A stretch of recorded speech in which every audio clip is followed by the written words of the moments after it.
click on, I listen to the audio from Sermon Audio to make sure we sound okay on that platform. Once I make sure all of that's good, then we can get officially started.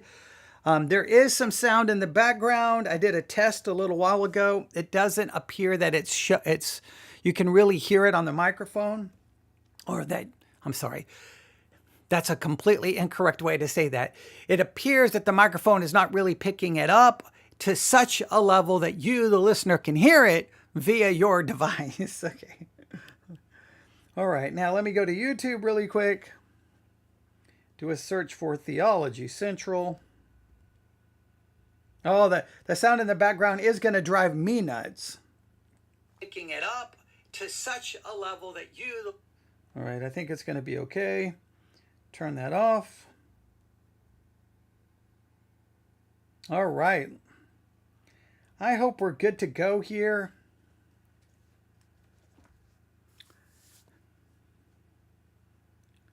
Hang on. Oh wait, now I gotta check something. I forgot how they actually, hang on one second. Okay. Yeah, I'm gonna say this incorrectly. I know I'm gonna say this person's name incorrectly like 1,000,000 times, but that's okay.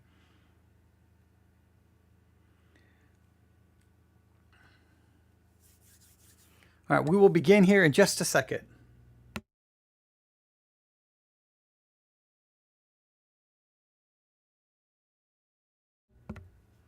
All right, I'm gonna go back to my notes.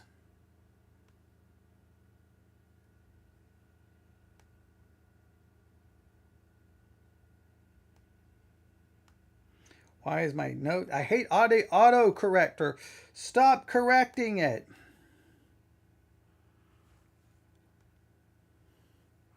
All right. All right, we will begin here in just a second. Yeah, I'm going to get that wrong 1,000,000 times, but that's okay. All right, I'm doing a check here.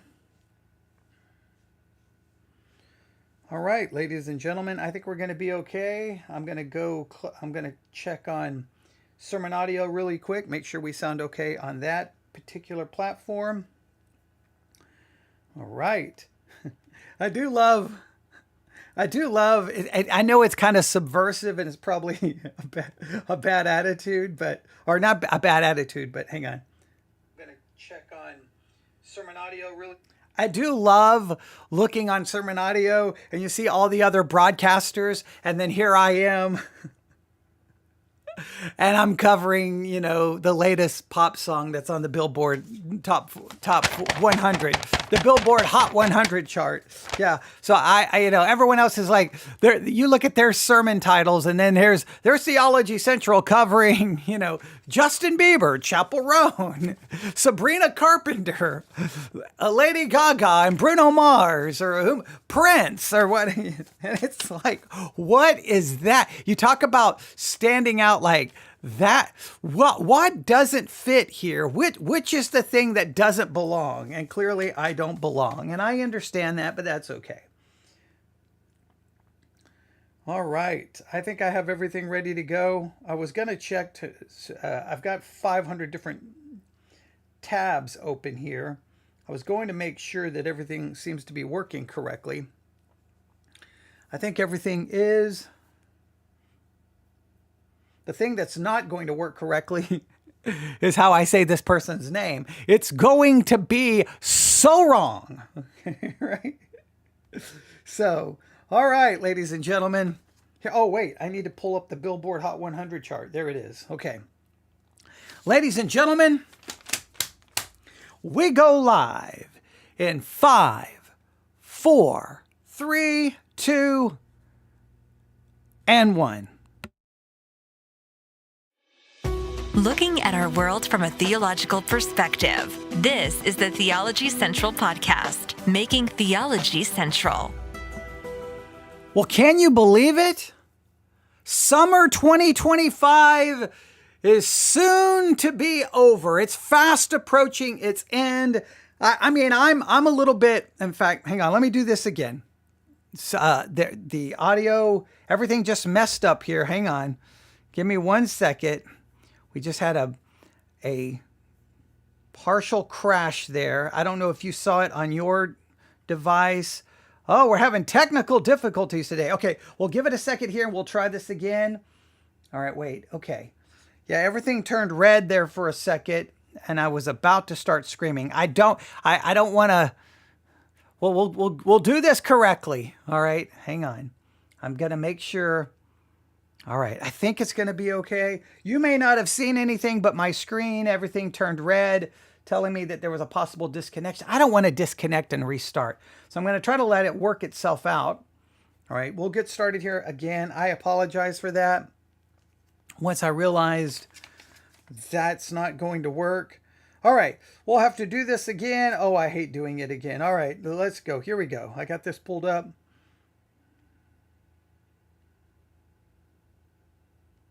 All right, I think we're good to go. All right, ladies and gentlemen, let's see if we can do this correctly now. We go live for the 47th time. Okay, for the second time, we go live in 5, 4, 3, 2, and 1.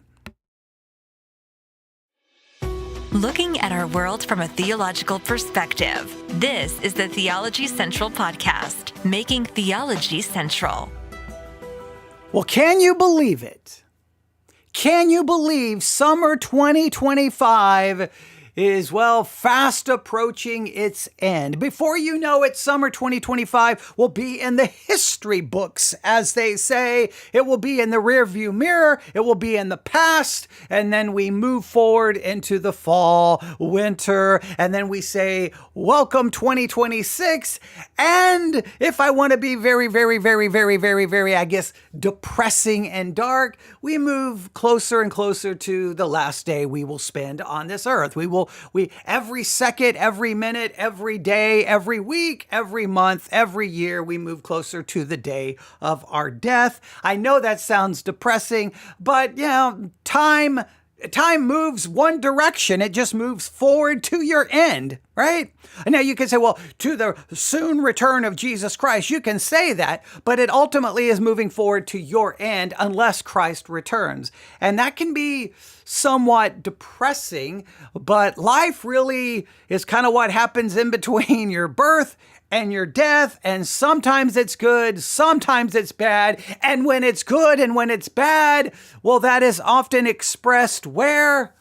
In music, in the lyrics that are sung. And well, we are about to engage in another episode in our ongoing series, The Song of the Summer 2025, where we're listening to the lyrics, we're listening to the music of the culture for this summer, and we're hearing what is being said, what is being expressed, and we're thinking about it, talking about it, and we're trying to look at it from a biblical and theological perspective as well. So that's what we are about to do. So I guess I need to officially say, welcome everyone.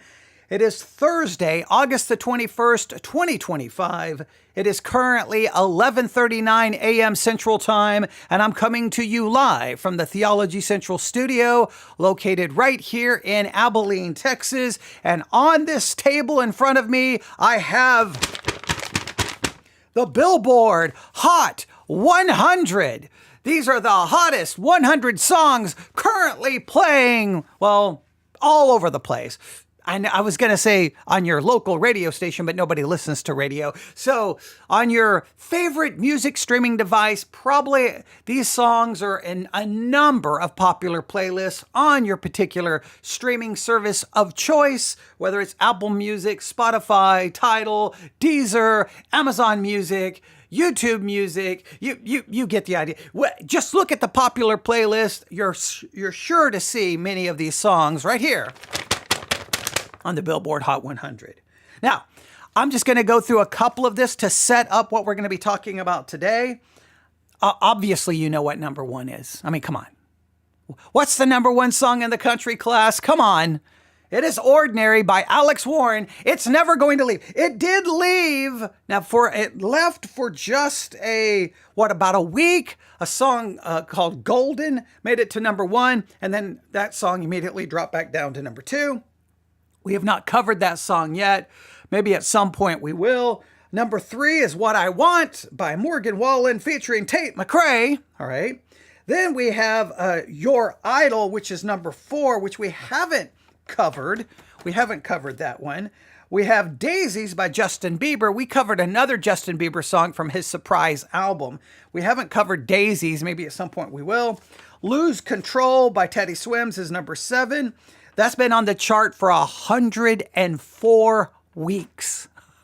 So we've talked about, I think we may have even covered that song. Just in Case by Morgan Wallen is number 8. I don't think we've covered that one.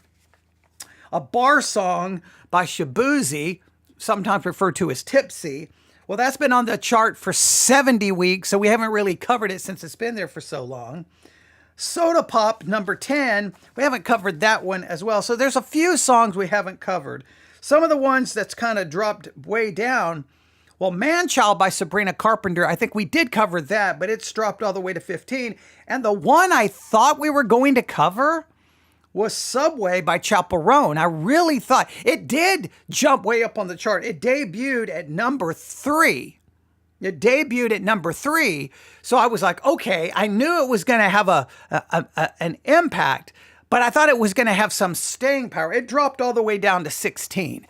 But Subway by Chaperone is an absolutely amazing song. I love it. So we probably will talk about it just because I love it. Maybe we will. I mean, we're running out of time. The goal for this is just to talk about the song of the summer 2025. Maybe we start just an ongoing series talking about music. Maybe we will. I don't know. The reaction to this series has been mixed.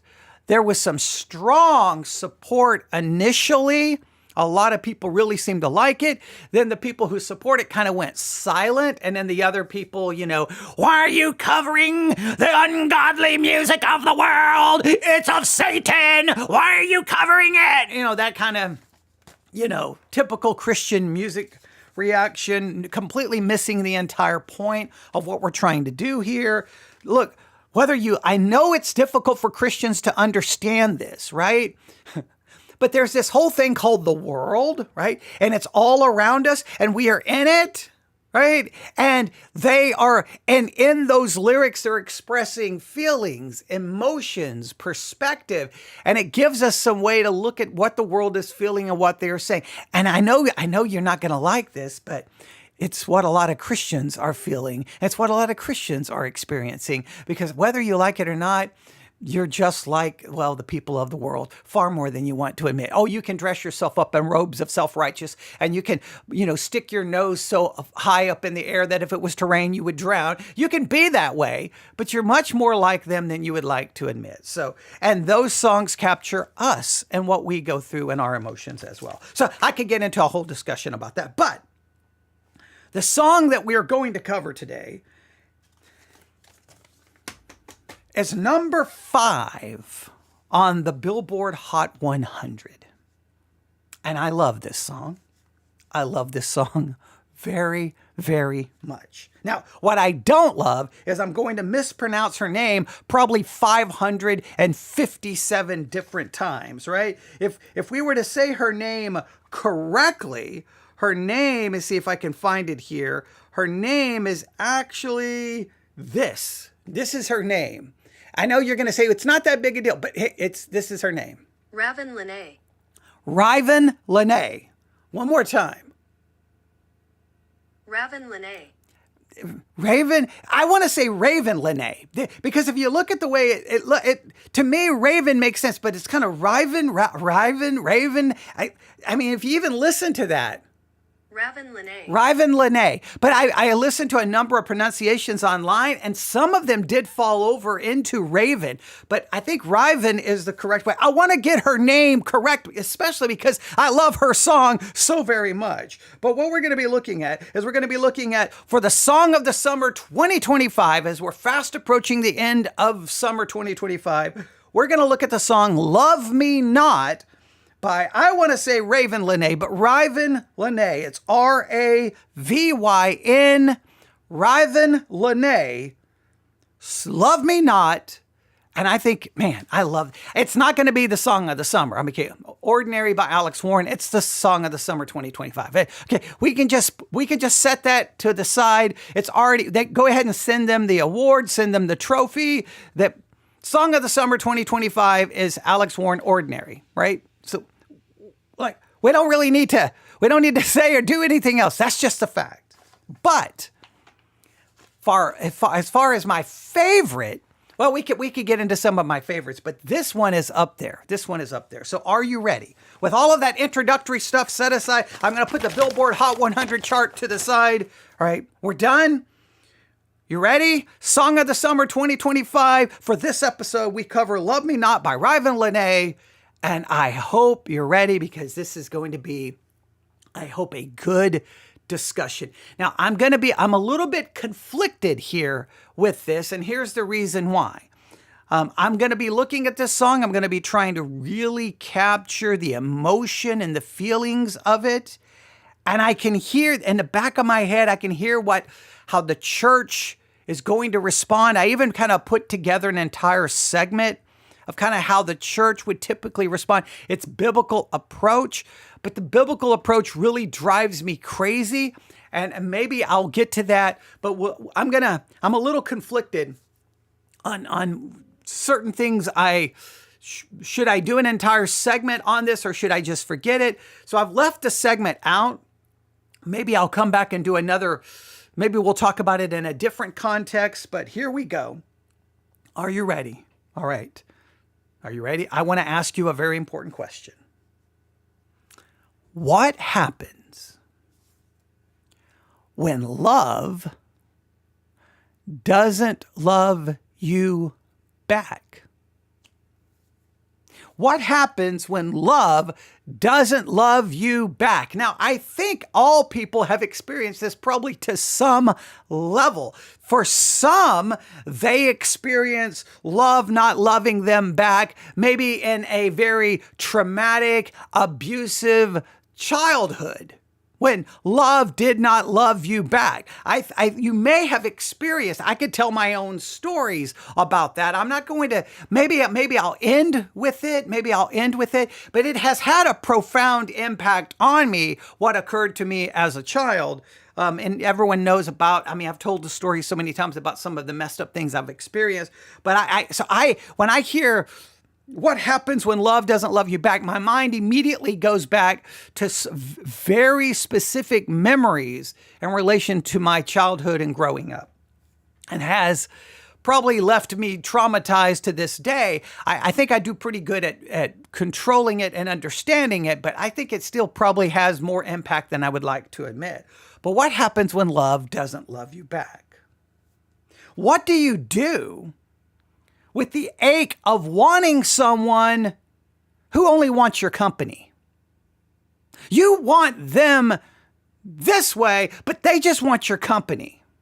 They want you just enough to keep you around, but never enough to do much more than that. They want you to be around. They want you to be there, well, for this, but no, nothing more than that. They want you, but they don't really want you.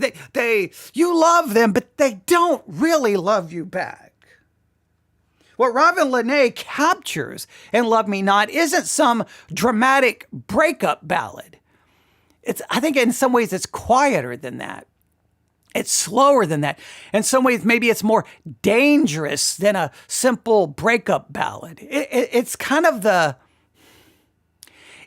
think of it this way. Love Me Not by Ravyn Lenae is kind of like being slowly suffocated of being almost loved. You're almost loved, but you're not truly loved. So in a sense, you're being suffocated by, being almost loved. Is almost loved enough? And if you've ever found yourself sitting there waiting for a text that never showed up, you made excuses for someone who, disappeared when it really mattered. Or you tried to convince yourself that crumbs of attention or enough to survive on. Hey, okay, they're doing the best they can. I mean, they throw me a few crumbs. Yeah, you slowly start suffocating. And if you've ever experienced any of that, well, then you already know this song. You've lived it. You already know the song. And I think in some ways, I love when you already know a song before you've ever heard the song because you've already lived the song. Then the song becomes even that much more emotionally powerful because you've lived it. And then you have an emotional connection to it. Not just because you like the music, but because there's an emotional connection. So what I hope to do in this episode is not just to talk about... if we can do this, it's not just going to be about a song. It's going to be about experiencing kind of an emotional gray zone, that limited space between affection to some level and then complete absence, between some sense or at least a hint of intimacy and, well, an illusion. And Ravyn, still, whenever I look at her name in print, I want to say Ravyn. Ravyn doesn't give us clarity. I think that's the thing. In some ways, she doesn't give us any clarity. And I think that's one of the things, a great thing about a lot of pop music is it doesn't offer clarity. And I love that because life does not give you clarity. Life is, now, some people love, like I say, a sitcom where you have the problem introduced and it's all fixed and it's all resolved within 30 minutes and everyone's happy, right? But a lot of times in music, it leaves you with kind of that emotional, it's not resolved. It's not, and it's not about having, I think sometimes in music, it's not about reaching a solution or a resolution. It's about being left that someone feels what I feel. They are taking my emotion and capturing it. And guess what? When the song is over, your emotion still exists. So I don't want a song to say, hey, the sun's coming up tomorrow and everything's going to be wonderful, because it's probably the sun may not come up tomorrow and it's not going to be wonderful. So sometimes the song allows you to just continue to live the emotion. Now, you could argue there could be some negatives in that, but there's a lot of positives as well, because you don't feel alone. You feel like someone's giving you a voice. I think what she ultimately does, what Ravyn Lenae does, is I think she gives us confusion. She gives us longing. She gives us this feeling of everything being fragmented. And I think ultimately she gives us honesty. And maybe that honesty is what makes this song hit so hard. I think it does make it hit so hard. Because sometimes the most devastating thing isn't that someone hurt you. It's that they never truly, really seem to love you. And you let them do that, and you let them, in a sense, get away with that. You let them do that anyway. They don't hate you. They don't hurt you in a sense, but they just don't really ever truly love you. Oh, they may give you glimpses of it, and you're like, oh, this is it. But then you're kind of left with, oh, well, what just happened? What just happened? I thought it. Okay, never mind. Oh, never mind. It's, yeah. I can describe it in a lot of other ways, but you get the idea. So let's break it down. Let's break the lyrics down, okay? Let's break the lyrics down. Oh, there's so much about this song we could talk about. You need to go listen to it. Love Me Not by Ravyn Lenae. You need to go. I wish, that's one of the things I hate about copyright laws. I so would love to play it.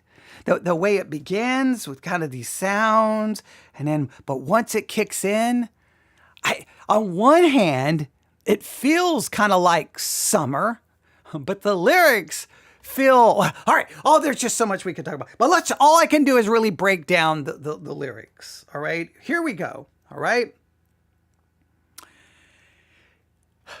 You ready?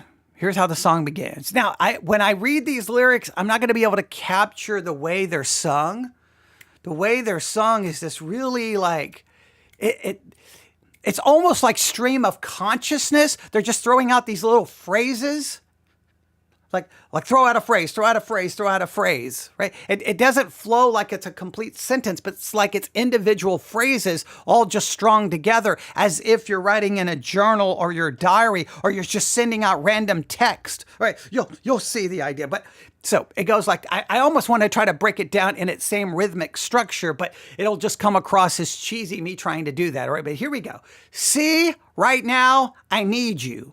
I'll meet you somewhere now. You up now? I see you. I get you. Take care now. Slow down. Be cool. I miss you. Come here now. It's yours now. Keep it. I'll hold on until now.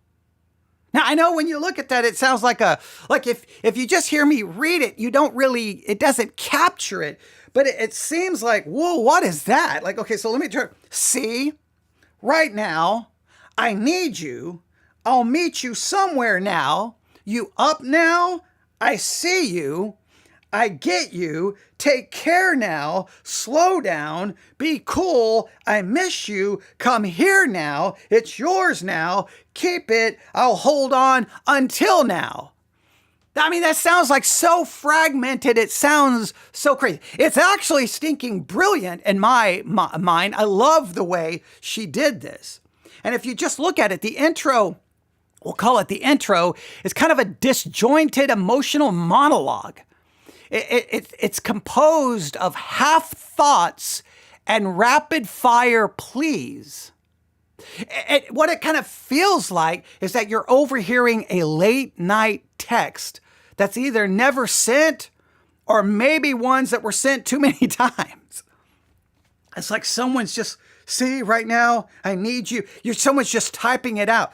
See, right now, I need you. I'll meet you somewhere now. You up now? I see you. I get you. Take care now. Slow down. Be cool. I miss you. Come here now. It's yours now. Keep it. I'll hold on until now. It's almost like individual texts that are just being sent rapidly. And then when you're done, you're like, what did I just do? I shouldn't have sent all of that. Or maybe you're just in your, if you put the phone down, which is probably smart to do late at night, and you just have a journal, and you're just writing down just whatever comes to your mind. So to me, it captures kind of just this rapid, manic sending of text to someone. All right? Ravyn Lenae, what she seems to be doing here is she's describing someone grasping for connection. They're cycling between trying to give space and at the same time demanding presence. I think the erratic tone suggests a kind of unraveling. It's not a healthy need, but a destabilizing craving. The person has got this need and this craving, and it's destabilized them, and all they can do is just manically send out these individual lines. Now, I know what some of you, well, they should just get over it. I understand that. But when emotions are strong, I mean, maybe there's 3 or 4 of you who can understand this, but it really captures it, I think, in a powerful, creative way. Then the lyrics go on, I need you right now. Once I leave you, I'm strung out. If I get you, I'm slowly breaking down. See, the song just continues this kind of just like almost very short text strung together. That's how I see it. But I think, and this is kind of verse 1, so I need you right now. Once I leave you, I'm strung out. If I get you, I'm slowly breaking down. Oh, come on. Do you not see what's happening here? So I need you right now. I need you right now at this moment. Once I leave you, I'm strung out. If I get you, then I'm slowly breaking down. So there's kind of a contradiction here, and I think it becomes kind of brutal. Being with this person leads to breakdown, but being without them leads to withdrawal. So love here, in a sense, has become almost like a drug, and both having it and losing it are both destructive. Some would refer to this as the theology of idolatrous love, that this is love that's turned into an idol. And I know that's always the Christian response. That's always the Christian response.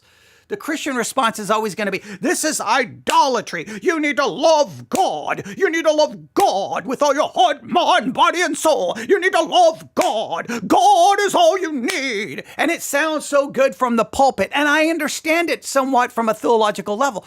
But give me a stinking break, okay? Usually the people who say that, again, we've talked about this so many times. Yeah, and guess what?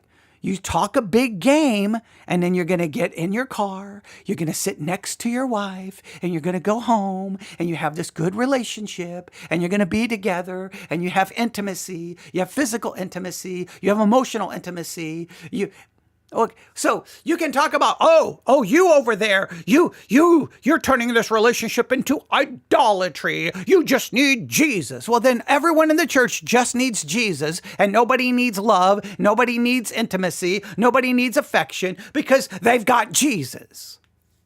But we know that's not that way the game is played. Because what happens? Christians desire other people. They pursue it, they get married, and then they experience the intimacy from it. And I know this is a shock for many Christian marriages. I mean, the numbers fluctuate a lot, but don't act like divorce is not common within Christianity, because it is.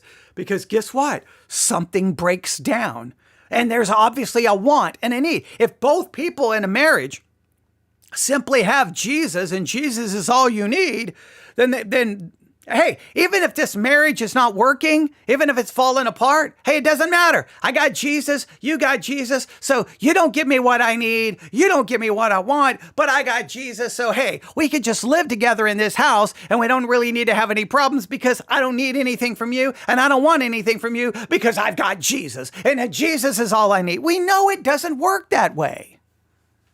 It doesn't work that way. So, but at the same time, I can understand from a theological perspective why we would refer to this as an idolatrous love.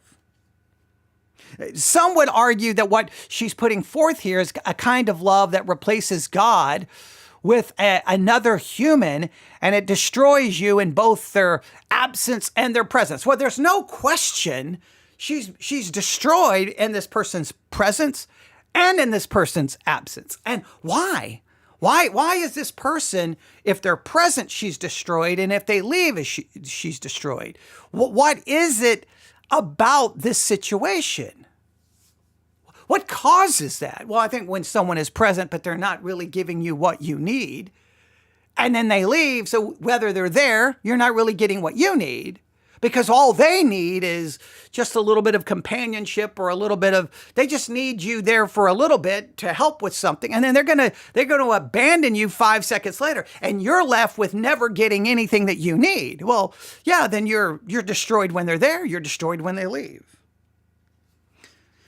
The next part of the song goes, oh, it's hard to see you, but I wish you were right here. Oh, it's hard to leave you when I get you everywhere. Still kind of, these lines are kind of maybe a little bit more fleshed out, but it still has that very short text kind of feel. Oh, it's hard to see you, but I wish you were right here. Oh, it's hard to leave you when I get you everywhere.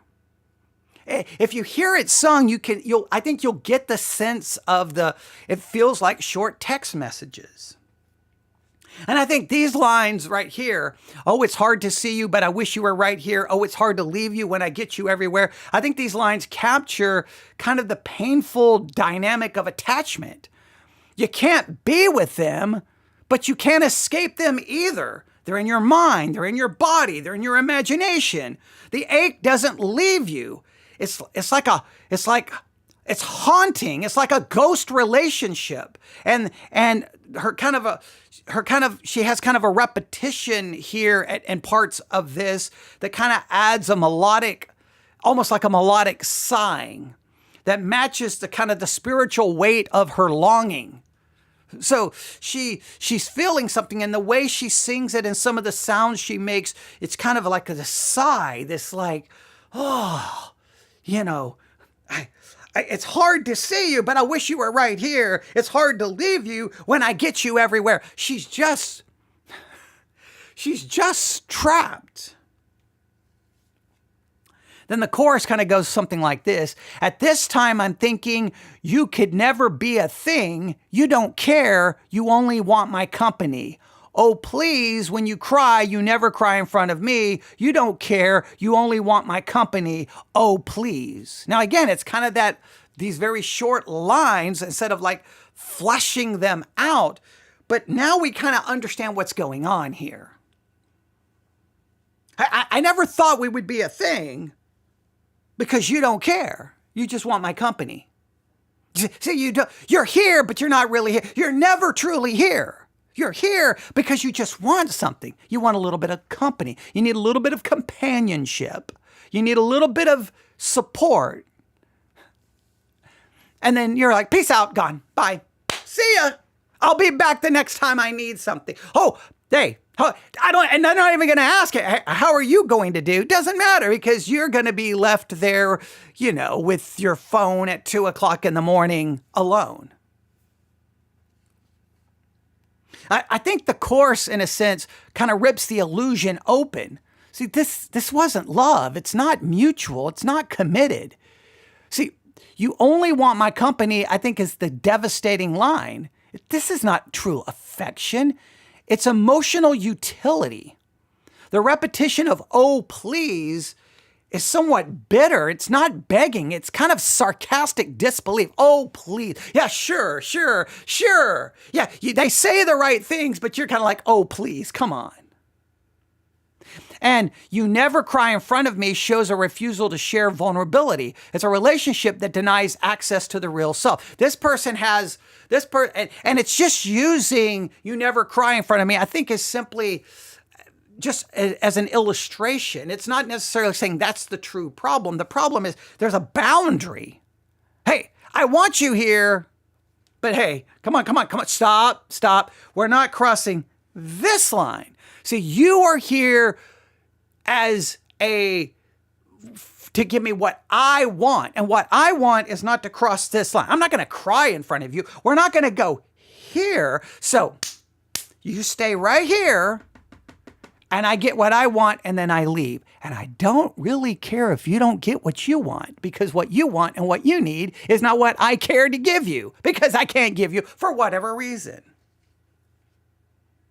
Verse 2, you see me when you want.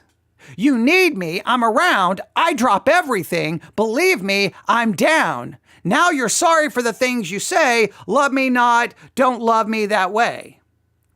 Now, please note, you see how you see me when you want. You need me, and when you need me, I'm around, I drop everything. Hey, when you need something, boom, I drop everything. Here we go.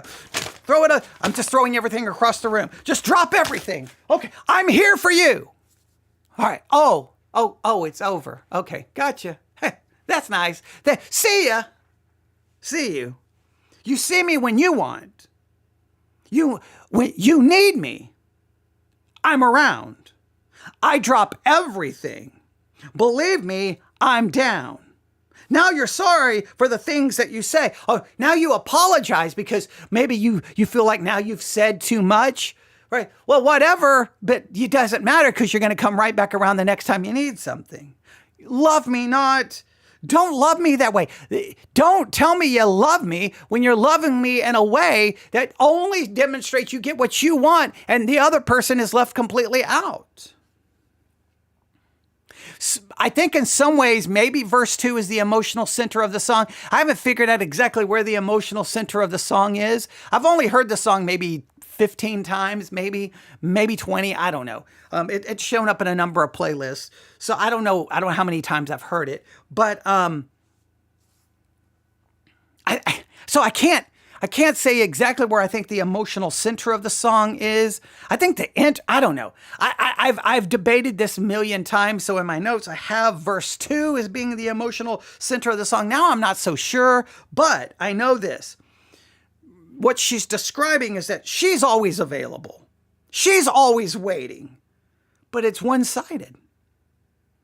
The phrase, believe me, I'm down, is somewhat tragic. It means she is all in. And now she's being apologized to, but it's too late. Love me not, don't love me that way turns the title into a plea and a boundary. She's no longer just mourning the loss. She's beginning to reject the terms. Now, I think in some ways, maybe this is why verse 2, now that I'm thinking about it, maybe it is the emotional center, because I think maybe now she's starting to say, you know what? No, I can't do this anymore. I can't just be, oh, when you want me, I drop everything. I'm here. I give you what you need. And then you just leave me. You just leave me. Enough is enough. And then we have kind of, again, oh, it's hard to see you, but I wish you were right here. Oh, it's hard to leave you when I get you everywhere. Right? And because it's repeated here, does it feel like, I don't know. She kind of, in verse 2, she kind of gives the idea that maybe she's starting to reject the terms, but then then she goes right back to the pre-chorus where it's repeated. So is she's kind of just showing that she's resigned to this, that she's not moving on yet, but she is recognizing the cycle. And maybe that the repetition is supposed to give a sense of weariness. The recognition that the emotional haunting may not end just because she sees the truth. Maybe she realizes, I see the truth, but I'm going to continue to be emotionally haunted by this ridiculous situation I found myself in.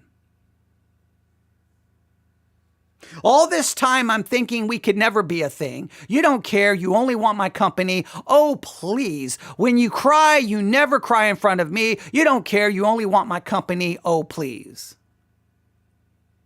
So I think when we get to the chorus being repeated again, is it supposed to take on a different emotional tone? Maybe we hear a little bit of self-pity and pain in the first time the chorus, but maybe now it's sung in more kind of, this is kind of a realization. She's really starting to understand it.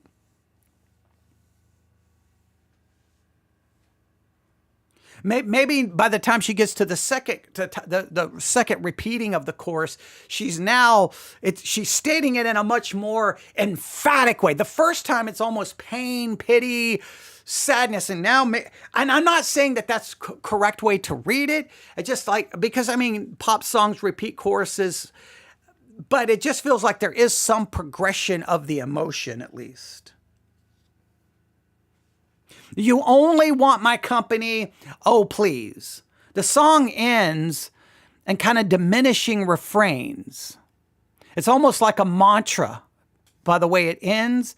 The repetition is somewhat, I don't know if the word hypnotic is a good way, but there's this repetition. And I don't think it's supposed to be soothing in my interpretation. I think it's suffocating. It mimics the feeling of being stuck in kind of a thought loop. You're running the same line through your mind long after the conversation is over. The music fades, but the pain doesn't. The repetition, it's like in this loop. When the song ends, because the song is going to fade away, but the emotion and the situation is going to continue to live on. Because you're trapped. I want you. I need you. When you're here, it's this. When you leave, it's this. But in either way, it becomes negative. Oh, maybe for 5 minutes, maybe for 15 minutes. Oh, it feels so beautiful. But it's going to realize I'm just a utility for you. I'm just here. Oh, you got what you need today. Well, that's wonderful. Congratulations. Now you go, and I'll be left here with nothing. But you go.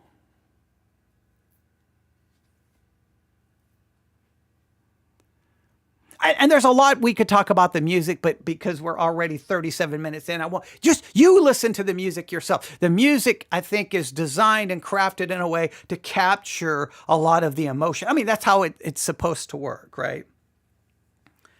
Now, what is some of the thematic and kind of the breakdown of the message itself? Well, I think we have, of course, obviously, when we try to break down Ravyn Lenae's Love Me Not, I think I think we can, I think we'll break it down in a couple of ways. We'll kind of break it down in a couple of ways.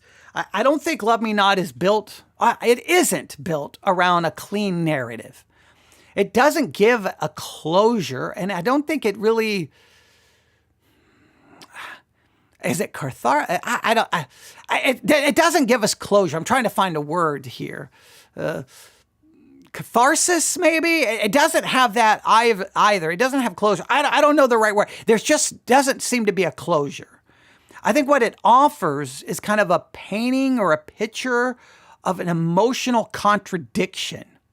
It is a slow burning, maybe depiction or description of love as both and somewhat a lifeline, but somewhat as a source of quite devastation. I think that's a good way. On one hand, she loves this feeling, but the feeling is kind of an illusion, and ultimately it just leads to never-ending quiet devastation. So let's break it down this way. On one hand, we have kind of a one-sided emotional availability the song is describing. At the heart of the song is kind of this brutal experience of being more available to someone than they are to you. You're there anytime they need you. You drop everything, but they're not going to be there for you in the same way. Lines like, you see me when you want, you need me, I'm around, I drop everything, believe me, I'm down. See, the line exposes the powerful imbalance. The speaker is accessible, responsive, emotionally invested, but the other person engages on their terms. And this creates a relationship that isn't a true partnership. It's convenience. And I think this theme then is devastating because I think many listeners have lived it, being needed, but not truly wanted. Oh, you're needed, but are you now? Oh, I want you, but you want me on your terms. So you lay down all the rules. It's going to be this way. It's going to be this way. We're going to do this. We're going to do A, B, C, D, E. Okay, now, hey, you color inside the lines. You stay right here. You do it this way. You do it this way. No. You can't say that. You can't do this. We can't do that. We can't do that. But you need to be here when I need you. But when I don't need you, would you shut up and get out of my way? Now, I'm not saying she captures it in that such a blunt term, but you got to see the one-sided emotional availability that this song is describing. You're needed, but are you truly wanted? And I think the song also captures dependency versus desire. The line between loving someone and being dependent on them for emotional survival is a blurry one. And I think Ravyn Lenae, I think she kind of walks it perfectly with lines like, I need you right now. Once I leave you, I'm strung out. If I get you, I'm slowly breaking down. I think those lines are kind of critical to the song. They show that presence doesn't fix the pain. It merely transfers it. There's no peace in this relationship. It's just different kinds of suffering. It's love as withdrawal and intoxication. It is a cycle of craving and collapse. There's never it never truly works. And I think this is always the danger. If you love someone, don't you become dependent on them? Is the only way not to be dependent is to not love? Now, I know what people will say. Well, you'll survive without them. You will, but at least in the meantime, there is a sense of dependency in love, is there not? Love makes you dependent because you love and you want to be loved. You long for, you want to be longed for. You need, you want to be needed. You not only you want those feelings of need and desire to be satisfied. And if there's no satisfaction in it, but yet there's a love there, then you're left. I think the only way not to be dependent is to just, not love, right? Doesn't love make you dependent? And if you're dependent and the other person's not going to give you what you need, then what are you depending on?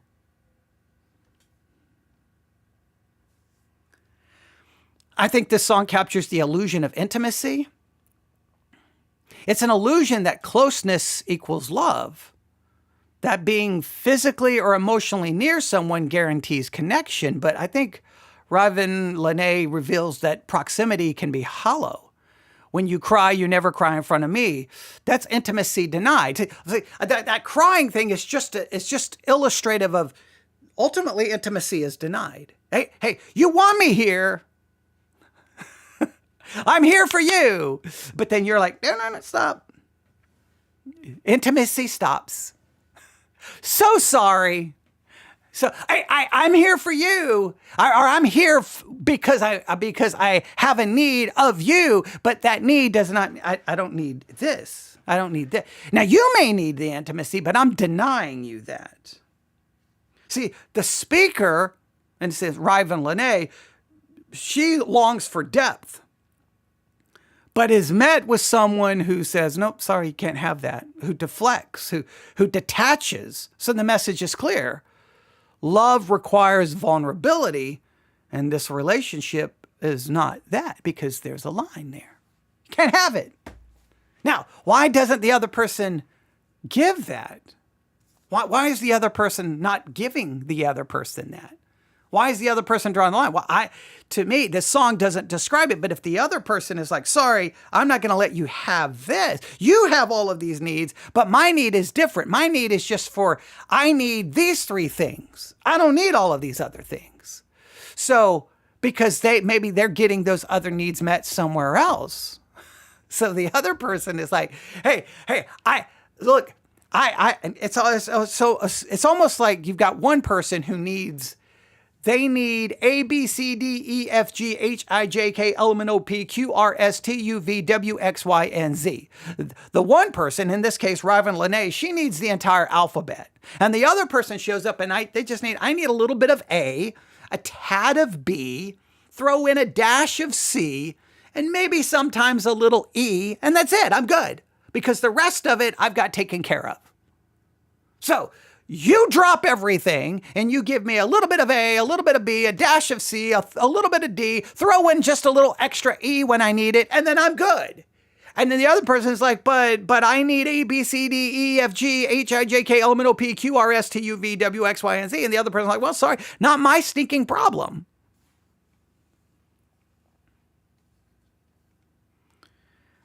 I think another message is self-awareness without power. I think one of the most haunting dynamics in the song is that the speaker knows exactly what's happening, but they can't seem to walk away. All this time, I'm thinking we could never be a thing. See, Ravyn, she sees the truth. She isn't delusional, but awareness doesn't always equal escape. Many people live in this tension. They know the relationship isn't real. They know it ultimately isn't right, but the emotional pull is too strong than logic. And I think this makes the song relatable. It doesn't glorify false love, but it doesn't pretend that walking away is easy. Yeah, you may realize, look, I'm not getting it. What is happening here? But you can't just walk away.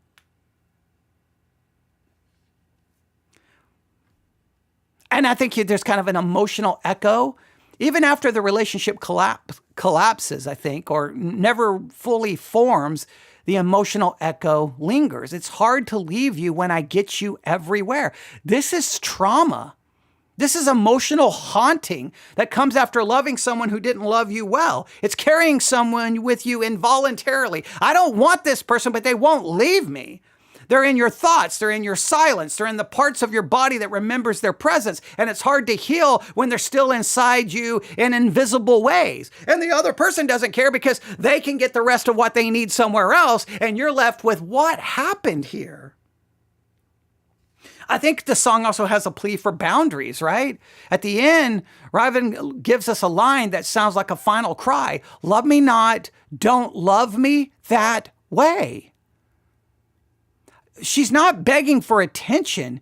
She's setting a boundary. She's rejecting the form of love that seems to be manipulative. It's partial. It's wounding.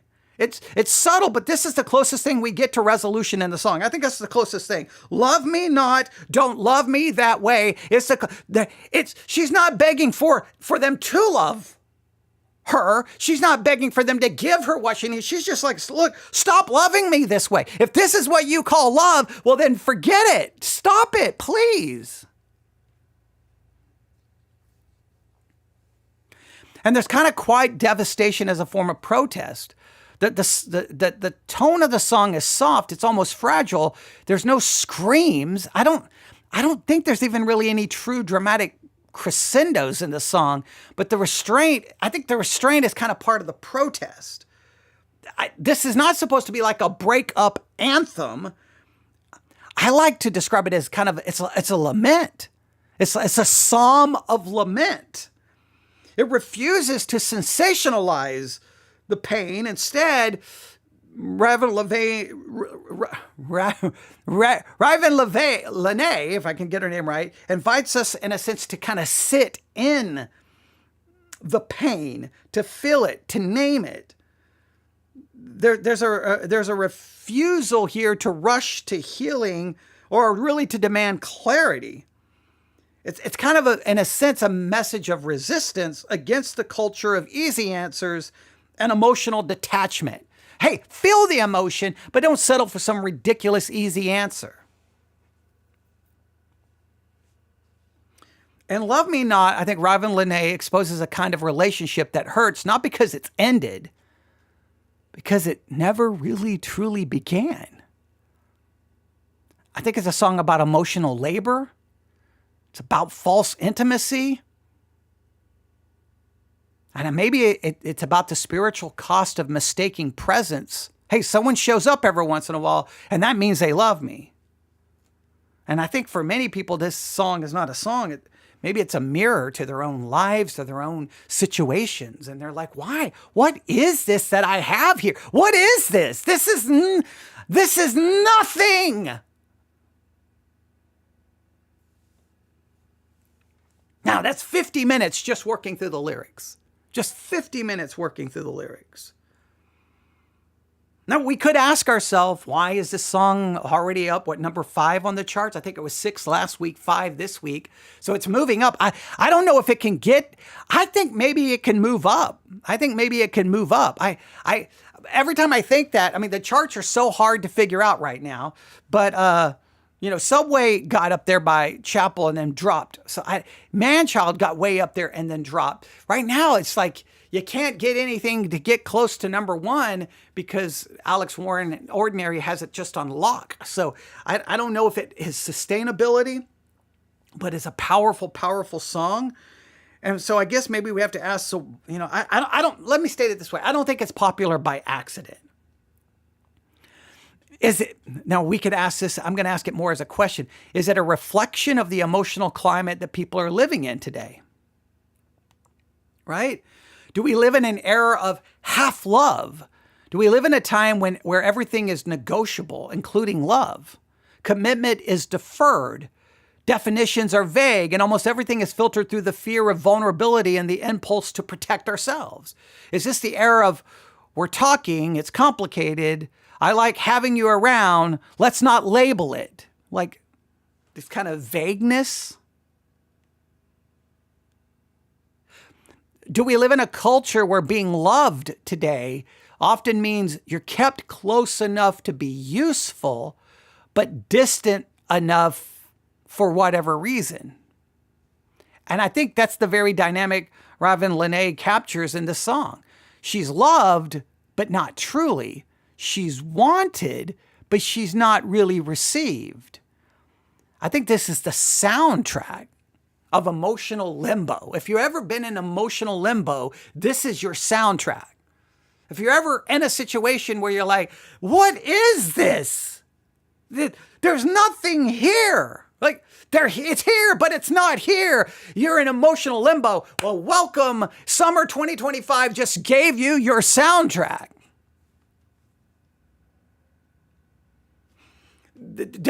Do we live in a time of emotional ghosting and illusion of intimacy?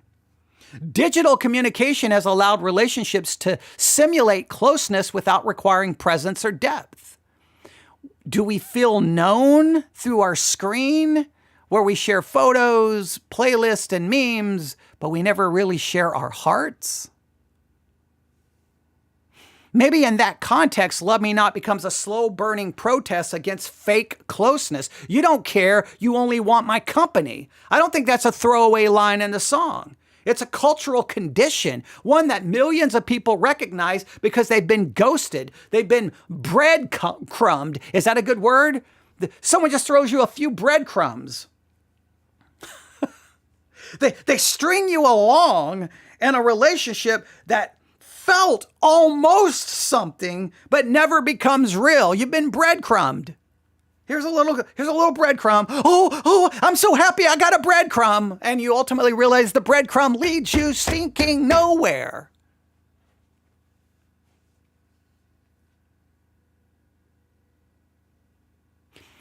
Are we seeing the rise of kind of vulnerability culture, but without actual vulnerability?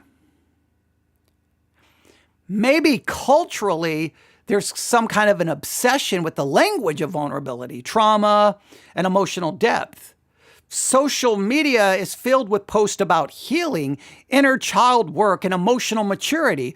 But the language is used, I think, in a performative way, not in a real organic way. It's just language that you use.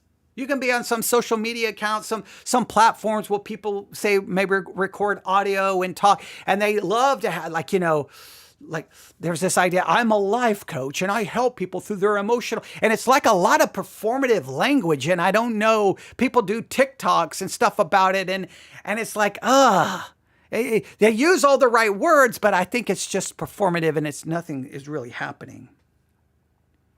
I think Ravyn Lenae flips the script. She doesn't just use the language of heartbreak, she embodies it, and not in a curated, tidy way. Her vocals are soft, her emotions are scattered, her thoughts come in like half-finished text. That's the beauty of the song. I think in a world of oversharing and underconnecting, this kind of quiet rawness feels more real than all the TikTok therapy clips combined.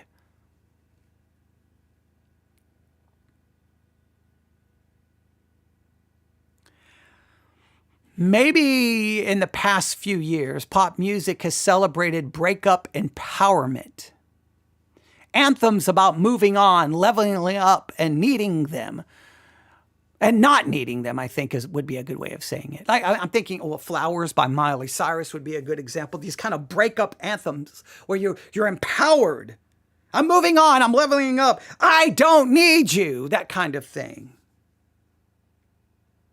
But maybe Love Me Not is shifting kind of a cultural, it's reflecting maybe a cultural shift.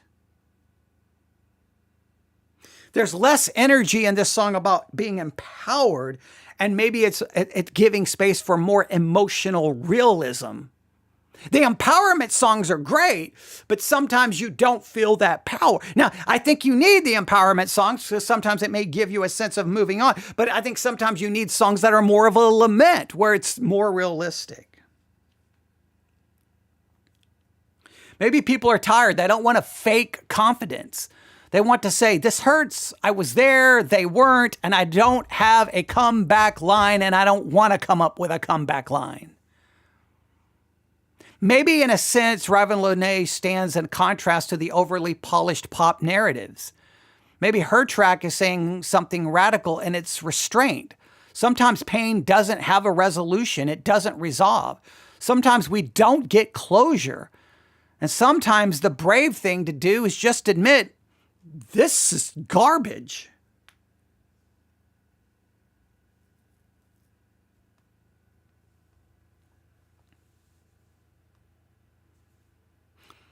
I think Ravyn Lenae's Love Me Not belongs to the soundtrack of 2025, not because it's loud, but because it's honest. It tells the truth so many people are afraid to say out loud. I wanted more, and I wanted to be more than just to be convenient for someone else. I wanted to be chosen, and I wasn't. I have needs and desires, but nobody seemed to care about mine. They got what they needed and left me, and it's a willingness to say that.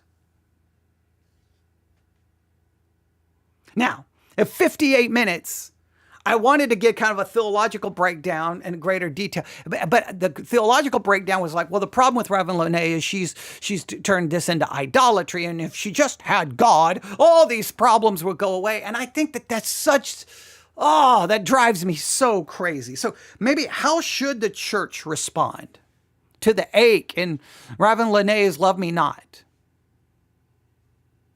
Obviously, she didn't write the song for the church. That's what people would say. I hate that. I hate that mentality. No, you write songs, and songs are for all people. They're for, I mean, well, let me state it this way. I don't think you write songs for the church or write songs not for the church. You write the songs for human beings, and human beings who can relate to the emotional feelings of the song. It's for them, whether Christian or non-Christian. I think so. I like it that way. Now, "Love Me Not" gives us an unfiltered cry from the heart of maybe of a generation that is emotionally exhausted. They're relationally fragmented and they're spiritually disoriented. And I think that describes a lot of people, not just a generation, but people of all generations. It's not a sad song. Maybe do we refer to the song as a cultural liturgy? Maybe it's I think I like to describe it as it's a lament. It's a lament. I think it's a spiritual lament. It's a confession of how deeply you can want to be loved, how deeply you can have needs and desires, and how often you can be left without any of them being met or fulfilled or taken care of. While the other person gets at least some part of what they want, maybe all they need from you. So how should the church respond? Well, I put down a number of things. We're in an hour, so I'm just going to have to do more reading of these and really talking them through. A lot of times I'll put down things in my notes and just kind of read them almost like as a bullet point, and then I just kind of add in what I want. Here I'm going to have to just go more straight through my notes, all right? I think the first thing the church, and all these pop songs continue to tell us this in 2025, the church has to stop offering cliches to real pain. I'm so sick of Christian cliches to real pain. I hate it. The song says, "If I get you, I'm slowly breaking down." This is not a setup for a cute sermon illustration or a tidy devotional. That's the sound of someone experiencing emotional collapse. And yet, while people voice this kind of ache in the church, they're too often met with platitudes. God has someone better for you. You just need to love yourself more. Let go and let God. God will satisfy all of your needs. I don't think these are responses. They're deflections. They silence pain instead of honoring it. The church must reclaim the tradition of lament, the language of brokenness without resolution, just like the Psalms, just like Job, just like Jesus in the garden. Sometimes there is no answer, there is no resolution. Stop with your stupid cliches. I get so sick of Christians doing that. People are in pain, people hurt. Your little answers are stupid, and most of the time your little answers are so stinking hypocritical. Well, God will take care of all your needs. Well, isn't it interesting? All your needs are met, and this person has none of their needs met. Isn't that wonderful? Yeah, it's easy for you to say when you've got everything. See, it's easy for you to say when you've got intimacy, you've got friendship, you've got companionship, you've got human touch, you've got this, what about the people who don't?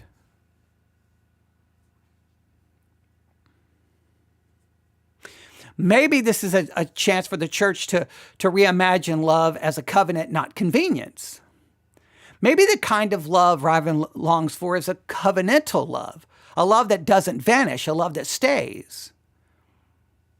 Maybe the tragedy is she found someone who's incapable of offering it for whatever reason. Now, we don't know the other side of the story. We don't know why the other person can't. We just know the other person is not giving Ravyn Lenae what she needs, obviously. And I think when someone finds himself in this situation, it's not our job to mock that mistake of finding themselves in that situation. Maybe the church is to embody an alternative. And is the church ever going to truly embody an alternative? I don't know. We could argue, shouldn't the church be a community where people aren't loved for what they provide? But the church tends to love people based on what they can provide, right? I mean, come on. If you're there, you attend, you give, then you're going to be loved more because, well, now the church sees your value in what you do for it, your attendance, and what you give. The church should create spaces where people can fall apart and still belong, but you're not allowed to fall apart. Maybe the church should be a place where love is sacrificial, present, and faithful, not conditional, not performative, and not transactional. But the church is very much a conditional, performative, transactional kind of situation.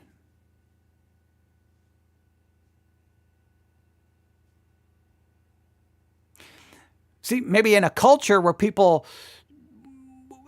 full of, you only want my company, maybe the church is supposed to be a place, we want your soul, your story, your full self, and we're not going to leave you. But the church will leave you 5.2 seconds. If you don't do the right thing, you'll be kicked to the curb and you'll be thrown out as an outsider because you didn't do A, B, C, D, E. So I think the church is transactional all day long. Should the church teach a theology of longing? See, the ache in Love Me Not isn't just emotional, it's spiritual. It reveals something fundamentally human, something maybe fundamental about human nature.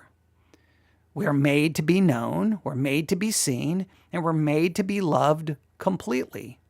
But instead of naming that ache as holy, many churches treat it as a weakness. We tell people, be content in Christ, as if that erases their loneliness. We quote verses about God's love while never teaching them how to live with unmet desires in a fallen world. What Ravyn Lenae is naming, whether she realizes it or not, is maybe kind of what, St. Augustine named centuries ago, his famous line, our hearts are restless until they rest in you. Now, the church usually takes that to say, see, we just need to rest in him and then our hearts will not be restless. Well, maybe our hearts are going to remain restless until glorification. Because are we ever truly going to be resting in God until glorification? Our hearts are going to be restless until they rest in God, because as long as we live in this life, we have these emotions, these needs, and these desires. And I'm sorry, God's not going to fulfill those emotions, needs, and desires. Because if he did, then I don't even know why we would have relationships other than it would just be like, look, the only reason we have a relationship is to produce children. That's it. That's it. But we have all of these complex needs and desires emotionally.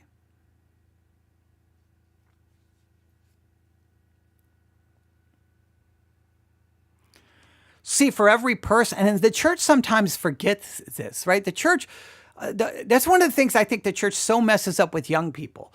When we will come out and speak against a song, oh, this song is evil. And we forget that the young people singing these songs, the Ravyn Lenaes, we forget that those are people who feel things. See, for every person singing along to Love Me Not, there's a real story behind it, most likely. There's the girl who gave too much and was discarded. The guy who stayed there emotionally, but was ultimately ghosted. The person still checking their phone, still blaming themselves, still feeling like they were too much or they were not enough. And many of those same people are sitting in the pew. So I don't think the church should shame them. And I don't think it is there to try to fix them. And I don't think they should try to turn that pain into a sermon illustration. I think sometimes we just sit with people and we let them express what they're feeling.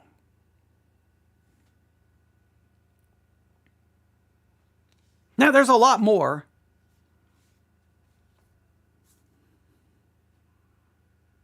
We could say. I think what we do need to say is that Love Me Not by Ravyn Lenae is not the enemy of faith. It's a window into the wounds the church often ignores. And the only proper response is not silence, it's not shame, but it's a gospel that holds. A God who knows what it means to be rejected and still loves us anyway. Maybe that's the key.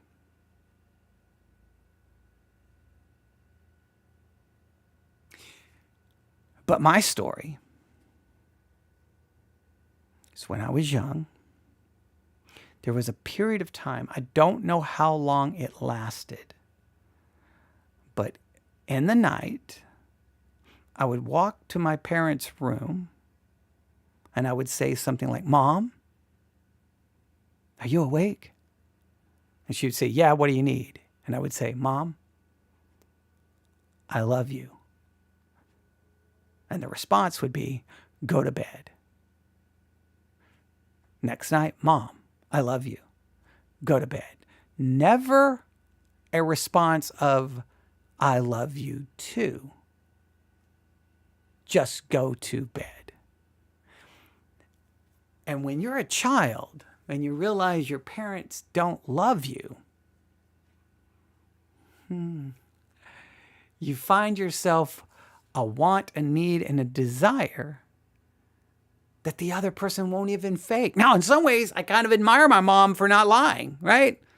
I would prefer someone not to say, "I love you," when reality is, come on now. You're playing the game like in the song, right? You're going to throw me some breadcrumbs. You're going to play along, but you don't. Come on, you're not really there. Don't play me. Don't ghost me. Don't lead me along. No, just say it.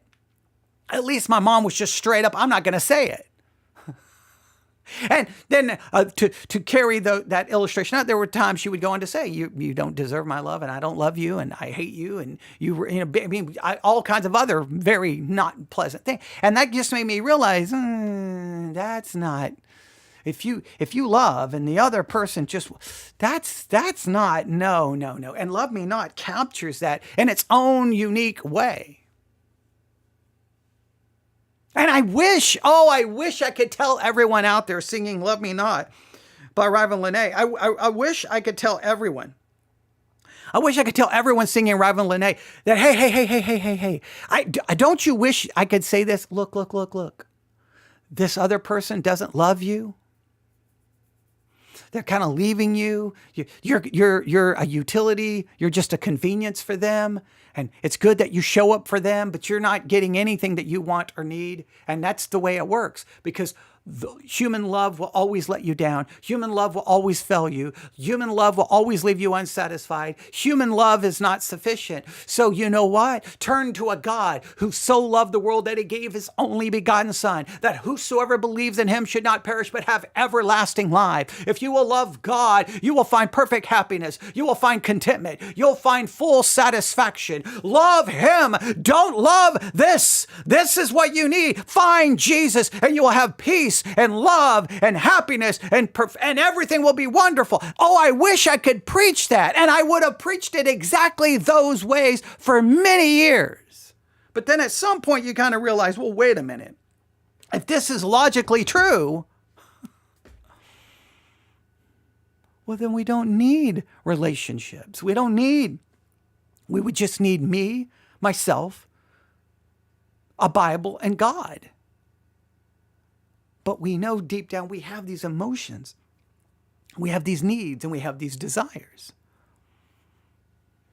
Now, how do we balance this out? Obviously, we know humans are going to let us down. Humans are going to fail us. We know that. They're going to lie to us, deceive us, mislead us. Come on. We're falling in love with a fellow sinner.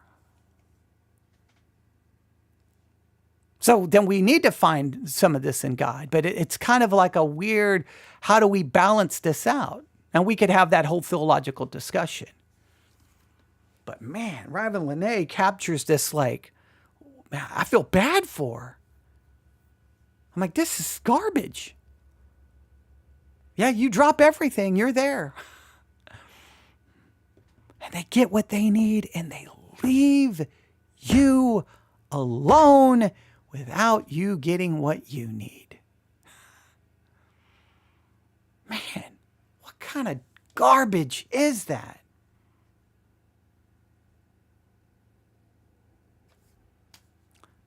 Song of the Summer 2025. Summer's almost over. And Ravyn Lenae just left us with a really powerful song that many will relate to, many will not. I think it's clever. I think it's creative. I love the way she does it. And we spent 73 minutes trying to break it down. All right. Thanks for listening. Oh, man, there's so much more I wanted to do. Yeah. Well, this is one of those episodes when it's over and I'm going to be left with no resolution, and it's not going to be, it's going to leave me frustrated because I feel like I don't know. I'm not happy with this episode, but I did what I could. Thanks for listening. Go listen to Ravyn Lenae, and the song is much better than this episode. But yeah, all right. Thanks for listening. Everyone have a great day and a great rest of the summer, because it's going to be over before you know it. God bless.